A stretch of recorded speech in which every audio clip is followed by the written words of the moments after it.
And we're in. Only 8 minutes delayed, thanks to our lovely live streaming platform.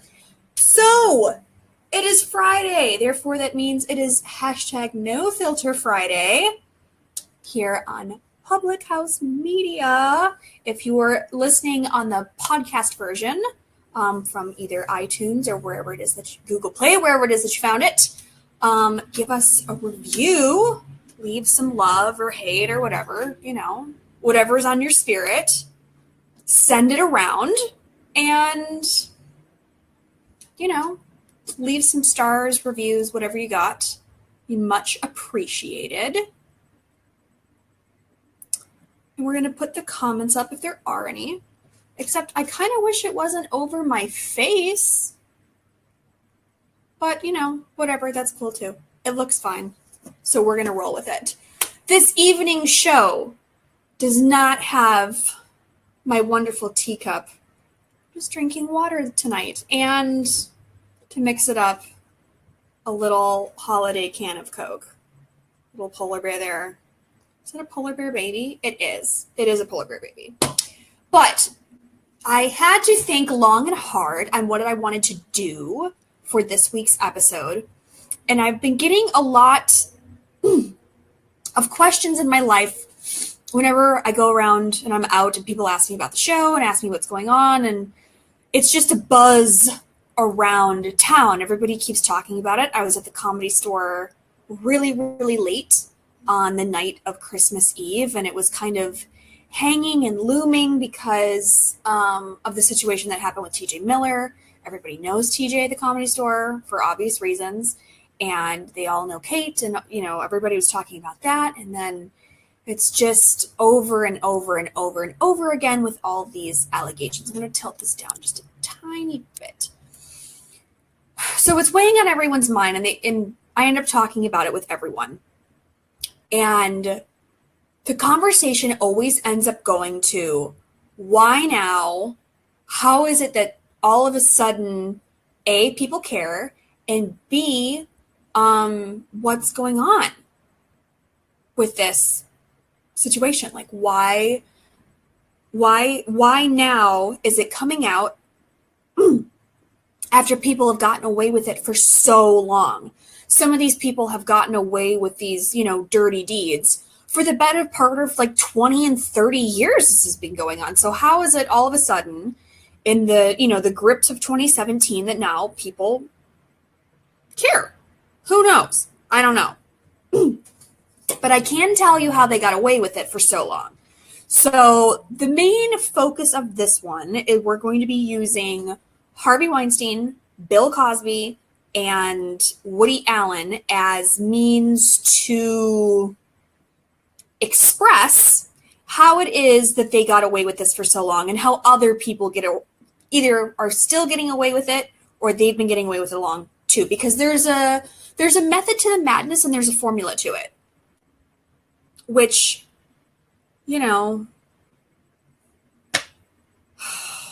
that's kind of what happens when you're a predator, there's a hunt, it's a game.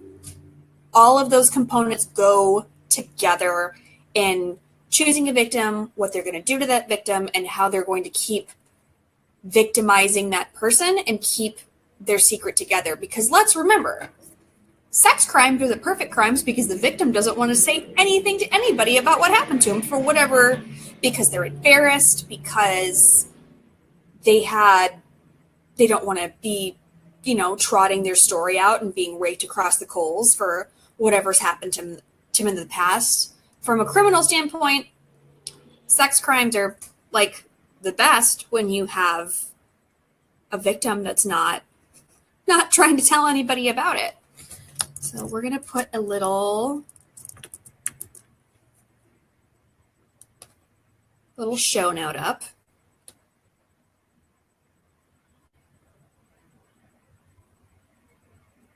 Is it going? I don't see it in the preview. Either way, whatever, that's fine.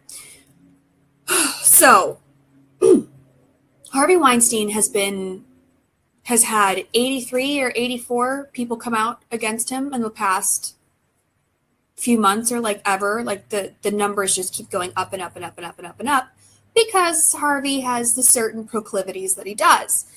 So what's happening now that back when Rose McGowan came out against him individually or Ashley Judd came out against him individually, like what happened that he could slither away? And Bill Cosby is another one. Bill Cosby has had ladies come out of the woodwork, but when they came out individually, nothing happened. Nobody cares. Like, oh, it's Daddy Huxtable. How? There's no way. There's no way. And having a squeaky clean image really, let me rephrase that. Having a squeaky clean image and, I don't know, millions upon millions of dollars really, really, really helps in that whole keeping things quiet game. So with Harvey, now that everybody's on this, she knew thing with Meryl Streep, I don't necessarily know if that's true because Meryl is older and more, so she's not a target. And more importantly, she doesn't party. Like, these are all party stories. They're all party rumors. Like, nobody, if you're not out at parties, then you wouldn't necessarily, and you're an older lady that's not a target. Like, who's really going to walk up to the woman who has more Oscars than anybody, who's certainly not going to be a victim of anyone, and be like, oh, hey, did you hear what Harvey's been doing for 30 years? Like, not necessarily. Like, I'm not saying that she didn't know. I'm not saying that she did know, but I feel like you have to weigh the individual on a case-by-case basis because there's some people that just don't necessarily qualify to have that information. And, like, honestly, like, people things get over people's heads here. They just go right straight over as a defense mechanism to living and working in this crazy, crazy town. Like, if you heard and retained and, pondered on every single piece of information, quote unquote, that you get at a party, like, you wouldn't have time to do anything else.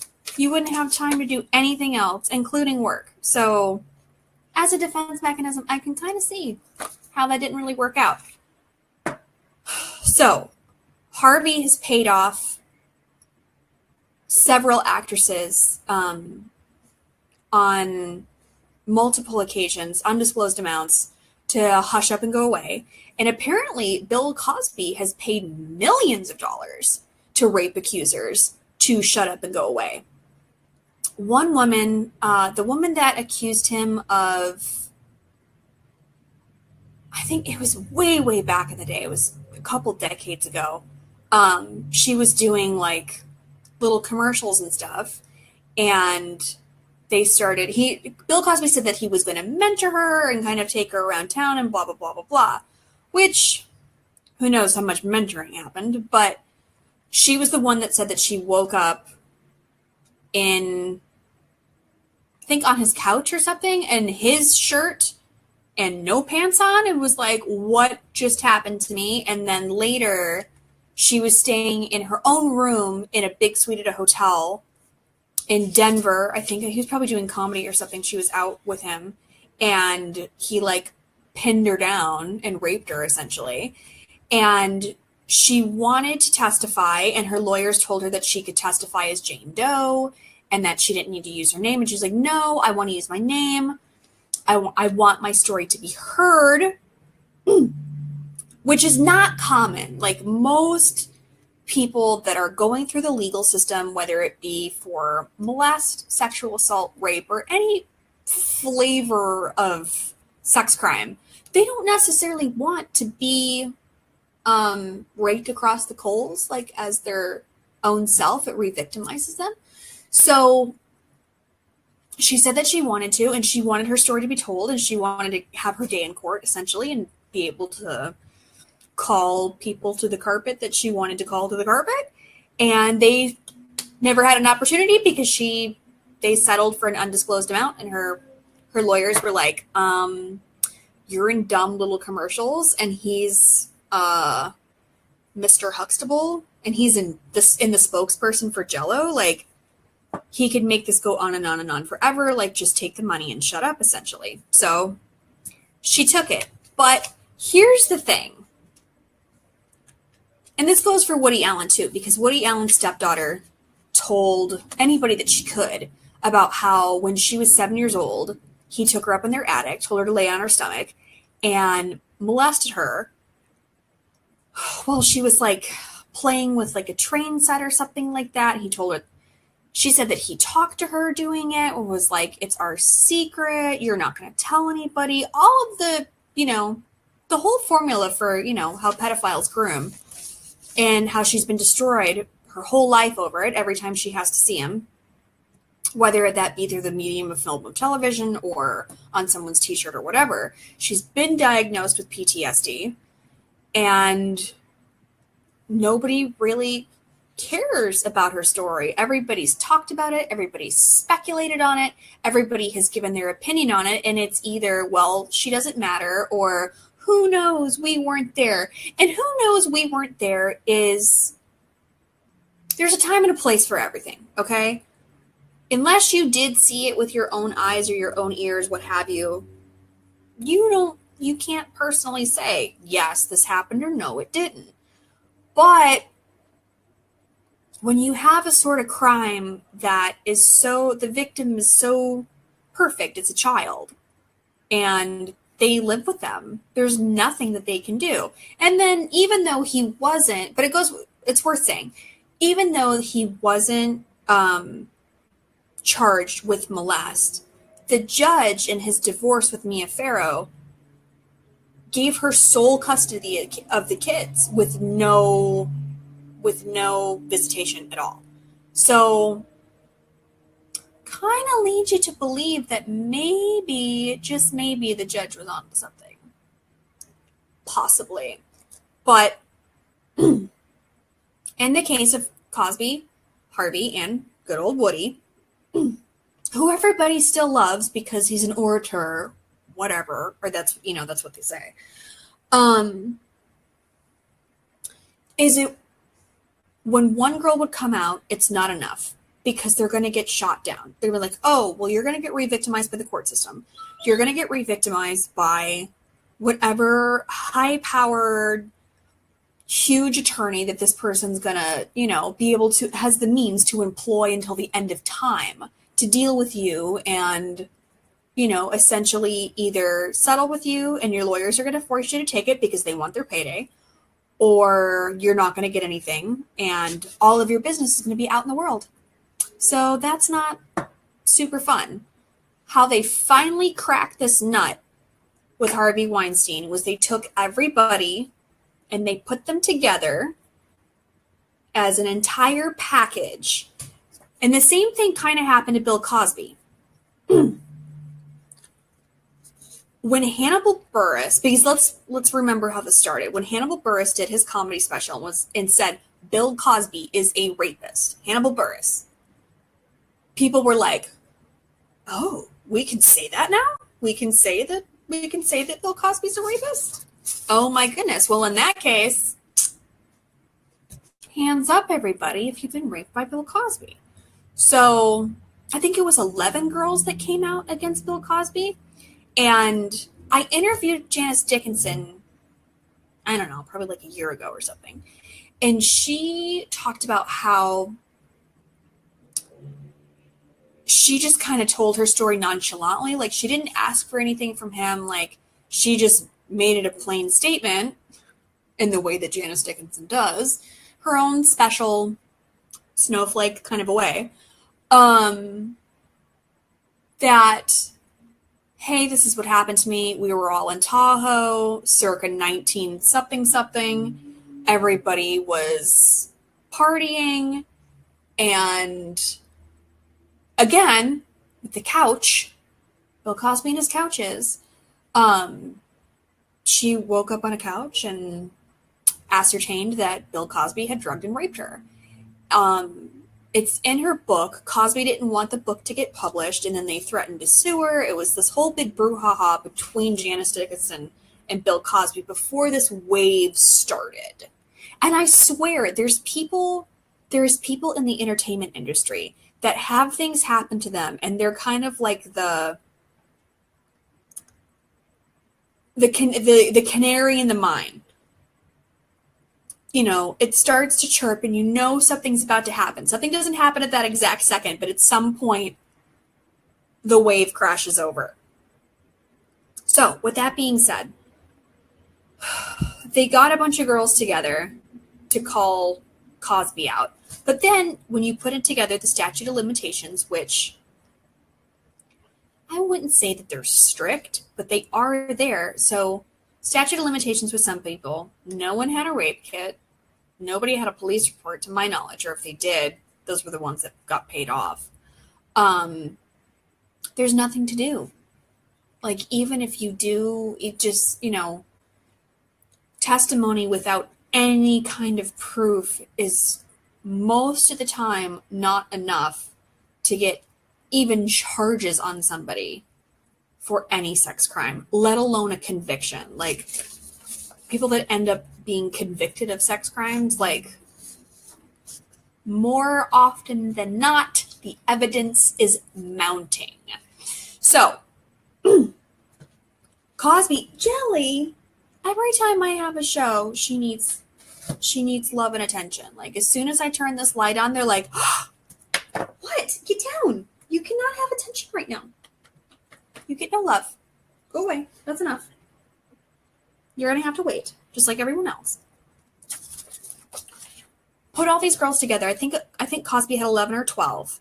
And the story finally, like, broke, like, hey, this is what Bill Cosby's been up to for X, Y, and Z. And the fact that all the girls had a similar story of, like, he told me this, and then we were hanging out over here, and there was a couch involved, and then I woke up and found and ascertained that I had been drugged and raped. So that, and in some document that came out, he talked about how, like, oh, in the 70s and 80s, everybody was on Quaaludes. Like, it was totally normal then because we don't have Quaaludes anymore. Praise Jesus, we don't have Quaaludes anymore. That's quite enough. The era of lewds has come and gone. We don't need any more of that. We don't need any, like, the scene of Leonardo DiCaprio trying to drive his white Lamborghini in The Wolf of Wall Street. Like, that's all Quaaludes we need. We're good. We're straight on Quaaludes. So Cosby was like kind of the first little tiny wave of the tsunami that was coming. And nobody can make anything stick because they couldn't really, even though they all had the same story and all the, you know, everything matched up, they still didn't have any, like, actual proof. And, you know, I'm sure some of them took undisclosed payouts because he's given away millions of dollars in out-of-court settlements. But the rumor has always been with Bill Cosby is, like, he'd find some chickie, like, at a party out on the street, whatever, and be like, okay, you and I are going to bone for a while. And then at some point when he was, like, ready to be done with them, he'd be like, okay, so where would you like to go to college? And they'd be like, I want to go to the University of blah, blah, blah, blah, blah, blah, blah. And he was just writing girls scholarships left and right. It was like Bill Cosby's scholarship program, kind of. Very strange. Apparently it worked out for some people, but that was always the rumor on the street, was like, that's how Bill Cosby operated. And then it came out that he also operated in other ways. But it is really strange when somebody has, like, a fetish for sexualizing inebriated, drugged out, super drunk people. Like, that's strange. Like, that's just weird. So the next wave being Harvey. And this is where the media the victims and the media started to triangulate and get it right. So before the Harvey story really, really broke, they were using Rose McGowan, Ashley Judd, and a couple other ladies as the foundation. And then once they got their foundation built of, like, really, really solid accusations that people have been talking about for years, because before Rose McGowan actually named Harvey Weinstein, she'd had a whole string of tweets, like talking about how she did X, Y, and Z movie, and the distributor let her get raped by some giant producer for a deal or something like that. And people get traded around. Like, that's part of that whole gross machine, is that people do get traded around. Let's see here. Comment. And then, so there was the reporter from the New Yorker, and then another news outlet that started putting these girls together. So once they had their solid foundation built, they started to pile on top of that, which was super easy to do because there was tons and tons of girls to come out and be like, yeah, Harvey tried to make me watch him shower too, or Harvey tried to get me to, come to his hotel room at XYZ Film Festival at, 11 o'clock at night to be like, hey, what's going on? Or when Cate Blanchett was like, yeah, my agent used to send me over to his hotel room at 10 o'clock at night. And I would say, oh, Harvey, you're so silly. I have high school in the morning. I got to go. And it just kept going and going and going and going and going. And finally,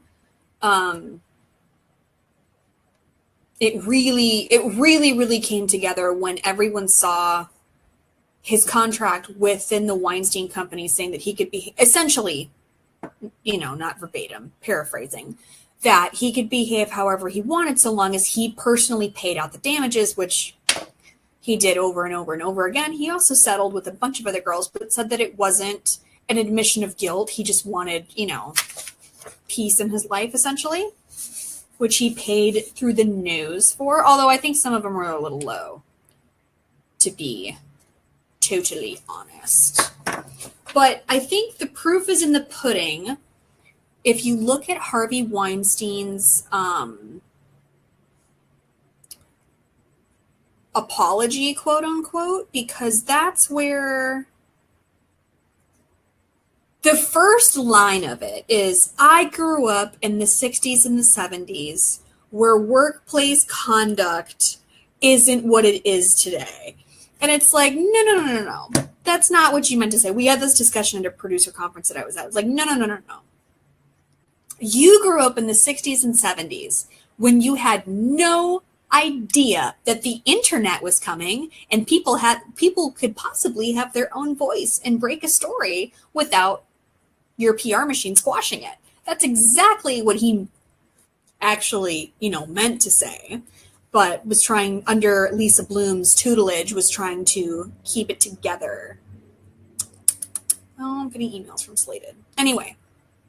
And then on top of that, once those stories broke, then the other story that I did a show about in the New Yorker about how he had hired former Mossad and like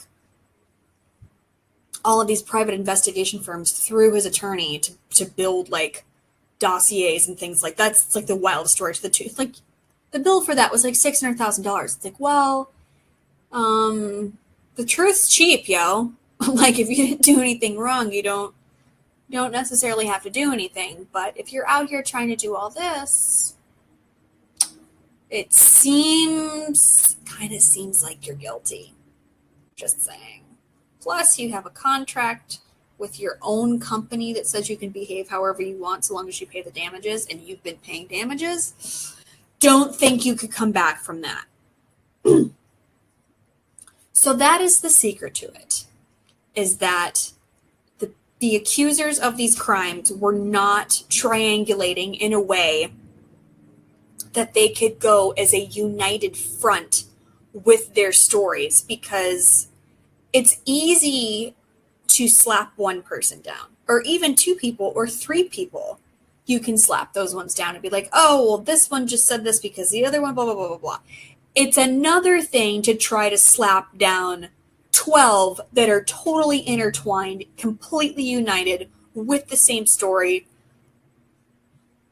And they've got dates and hotels and things to back it up. It's a totally different ball game. Old Woody he seems to be skating by on nothing but the admiration for his talent and people wanting to work with him. He's still able, regardless of who he did or didn't molest, he's still able to pull A-list actors and, you know, financing for whatever movie he wants to do, and then distribution for any movie he wants to do, because he's Woody Allen and his stuff sells. So they all kind of have like the same overall flavor to them. Be super influential, have deep pockets. Have deep pockets is really number one. Deep pockets will get you almost anywhere.